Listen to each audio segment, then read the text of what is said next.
এখন আমরা দেখবো যে আমরা কখন আর্টিকেলই বসাবো না। বিখ্যাত গ্রন্থের লেখকের নাম গ্রন্থের পূর্বে থাকলে দা বসে না, কিন্তু লেখকের নাম যদি পূর্বে না থাকে তাহলে দা বসে। উদাহরণ দেখলে একদম ক্লিয়ার হয়ে যাবে। যদি লেখকের নাম আগে থাকে, হুমায়ুন আহমেদস হিমু কালেকশন, এখানে কিন্তু লেখকের নাম আগে আছে, দা বসে নাই। কিন্তু যদি আমি আগে বইয়ের নাম বলি, হিমু কালেকশন অফ হুমায়ুন আহমেদ, সেখানে হিমু কালেকশনের আগে দা বসাতে হবে, দা হিমু কালেকশন অফ হুমায়ুন আহমেদ। অর্থাৎ যদি লেখকের নাম পূর্বে থাকে দা বসবে না, যদি লেখকের নাম পরে থাকে তাহলে দা বসবে। Bed, mosque, church, hospital, prison, school, college, university, court ইত্যাদি জায়গাগুলি সাধারণ অর্থে যদি ব্যবহার করা হয় বা পরিদর্শন করা হয়, অর্থাৎ সেগুলো যেই কাজে যাওয়ার কথা সেই কাজেই যদি যাওয়া হয়, সেক্ষেত্রে দা বসবে না। যেমন Maisha goat admitted to Dhaka university, Maisha Dhaka ইউনিভার্সিটিতে ভর্তি হলো অ্যাজ এ স্টুডেন্ট, একজন ছাত্র হিসেবে। তো সে যেহেতু ঢাকা ইউনিভার্সিটিতে ভর্তি হওয়া মানে হচ্ছে ছাত্র হিসেবে ভর্তি হয়, এটা উদ্দেশ্যটা সাধিত হয়েছে ইউনিভার্সিটির, তাই না? যেই কাজে এটা ব্যবহৃত হয় সেই কাজেই হয়েছে, এই কারণে সাধারণ অর্থে এটা ব্যবহৃত হয়েছে বলে এটার আগে দা বসে নাই। কিন্তু উপরিউক্ত স্থানগুলো যদি বিশেষ উদ্দেশ্যে পরিদর্শন করা হয় বা ব্যবহার করা হয়, সেখানে দা বসে। যেমন Atif has gone to the university to meet his friend. তো এখানে কিন্তু আতিফ স্টুডেন্ট হিসেবে যায় নাই, ভিজিটর হিসেবে গিয়েছে, এবং এ কারণে তার যে সাধারণ উদ্দেশ্যটা ভার্সিটিতে যাওয়ার সেটা কিন্তু পূরণ হয়নি, এই কারণে সেখানে আমরা ইউনিভার্সিটির আগে দা বসিয়েছি।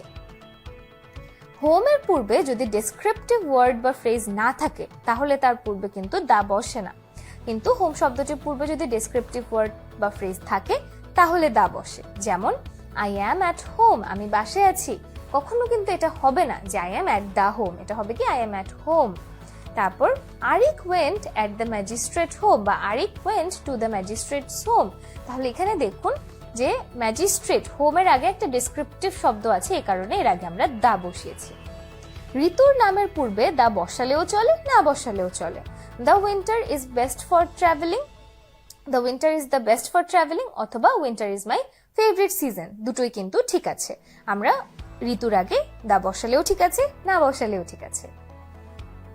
ফ্যাক্টিটিভ ভার্ব, যেই ভার্বগুলো নিজে নিজে সম্পাদিত হতে পারে না, বা যেই ভার্বগুলো পরে আমাদের আরো দুটো অবজেক্ট লাগে, আরেকটা নির্দিষ্ট অবজেক্ট লাগে, সেগুলোকে আমরা ফ্যাক্টিটিভ ভার্ব বলে থাকি। যেমন nominate, elect, select, make, appoint, crown, choose. এই ভার্বগুলোর ক্ষেত্রে কিন্তু আমাদের অবজেক্ট থাকতে হবে এবং সেগুলোর কমপ্লিমেন্ট দরকার হয় পুরো অর্থ প্রকাশ করার জন্য। এইগুলোর পূর্বে আর্টিকেল বসবে না, কমপ্লিমেন্টের পূর্বে আর্টিকেল বসবে না। এখানে আমি যদি একটু ক্লিয়ার করি, we elected him VP, elect ভার্বটা হচ্ছে ফ্যাক্টিটিভ ভার্ব। কেন? এখানে ইলেক্টের পর যে আমি হিম বলেছি, এই হিমটা দিয়ে কিন্তু পুরো অর্থটা প্রকাশ করছে না, আমাদের একটা কমপ্লিমেন্ট এখানে দরকার হচ্ছে। এই ভিপিটা হচ্ছে এখানে কমপ্লিমেন্ট, যেটা দিয়ে অর্থটা প্রকাশ পাচ্ছে পুরোপুরি। তাহলে আমরা কাকে? অবজেক্টকে কমপ্লিমেন্ট করছি, যে উই ইলেক্টেড হিম ভিপি, আমরা তাকে ভিপি নির্বাচন করলাম, তাহলে এই কমপ্লিমেন্টের আগে দা বসবে না।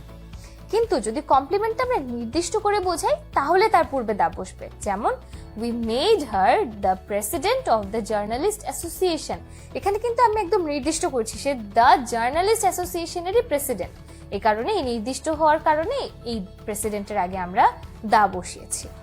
আল্লাহ অর গড এর নামের পূর্বে আর্টিকেল বসে না।